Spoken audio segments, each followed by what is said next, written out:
Assalamualaikum warahmatullahi wabarakatuh. Perkenalkan, nama saya Syahril Aurelia Indrawati, mahasiswa Fakultas Hukum Universitas Muslim Indonesia dari kelas C3 Tindak Pidana Tertentu dengan stambuk 040202200090. Saya akan memaparkan beberapa contoh dari delik material dan delik dolus yang terdapat dalam Kitab Undang-Undang Hukum Pidana atau kerap disapa dengan KUHP. Maksud atau tujuan saya memaparkan materi tersebut melalui video ini dikarenakan tugas pertama yang diberikan oleh Bapak Dr. Hardianto Janji SHMH selaku dosen pengampu di kelas saya. Nah, baik. Yang pertama saya akan menjelaskan apa yang dimaksud dengan delik material.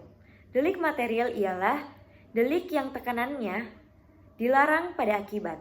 Adapun contoh yang saya akan paparkan, saya ambil dari buku 2 KUHP. Yang pertama, ada pada bab 7 tentang kejahatan yang membahayakan keamanan umum bagi orang atau barang, yaitu pasal 195 ayat 2 yang berbunyi, jika perbuatan itu mengakibatkan orang mati yang bersalah diancam pidana penjara paling lama 1 tahun 4 bulan atau pidana kurungan paling lama 1 tahun. Yang kedua, ada pada bab 8 tentang kejahatan terhadap penguasa umum.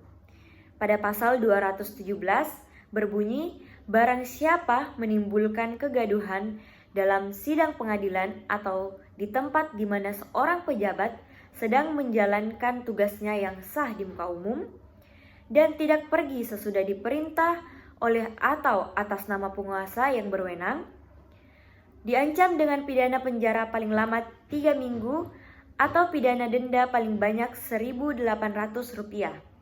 Yang ketiga, pada bab 12 tentang pemalsuan surat.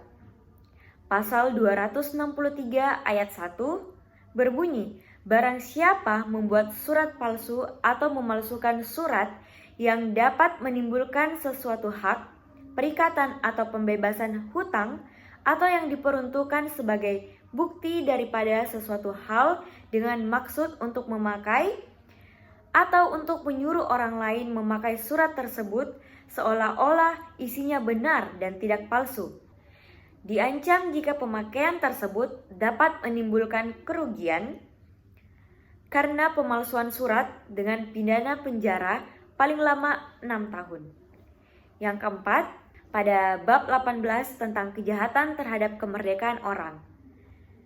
Pasal 325 ayat 2 berbunyi, bila mana pengangkutan itu mengakibatkan kematian seorang budak atau lebih, maka nahkoda diancam dengan pidana penjara paling lama 15 tahun. Dan yang terakhir, pada bab 21 tentang menyebabkan mati atau luka-luka karena kealpaan.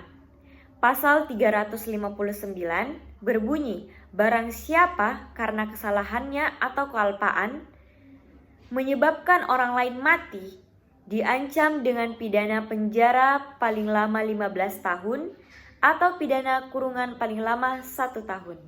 Selanjutnya saya akan membahas delik dolus.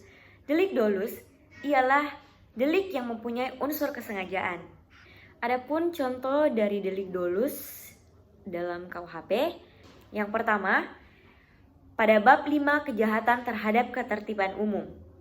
Pasal 179 berbunyi, barang siapa dengan sengaja menodai kuburan atau dengan sengaja dan melawan hukum menghancurkan atau merusak tanda peringatan di tempat kuburan, diancam dengan pidana penjara paling lama 1 tahun 4 bulan.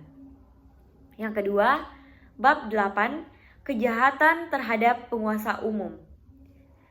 Pasal 207 berbunyi, barang siapa dengan sengaja di muka umum dengan lisan atau tulisan menghina suatu penguasa atau badan umum yang ada di Indonesia, diancam dengan pidana penjara paling lama 1 tahun 6 bulan atau pidana denda paling banyak Rp4.500. Yang ketiga, pasal 223 berbunyi, barang siapa dengan sengaja melepaskan atau memberi pertolongan ketika meloloskan diri kepada orang yang ditahan atas perintah penguasa umum, atas putusan atau ketetapan hakim, diancam dengan pidana penjara paling lama 2 tahun 8 bulan.